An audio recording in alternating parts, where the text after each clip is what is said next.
বিশ্বাস দূরের দিগন্তে যেখানে একটু আগেই সূর্যের শেষ রক্তিম আভাটুকু মিলিয়ে গেছে, সেখানে এখন ভর করেছে অঘোর অন্ধকার।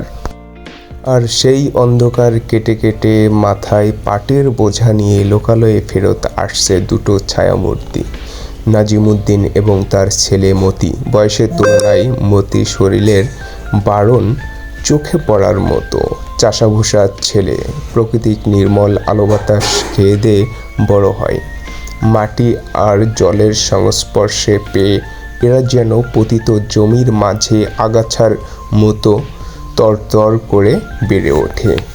মতি নাজিমুদ্দিন আগে আগে হাঁটছে, চারপাশের প্রকৃতিকের মতো তারাও চুপচাপ শান্ত।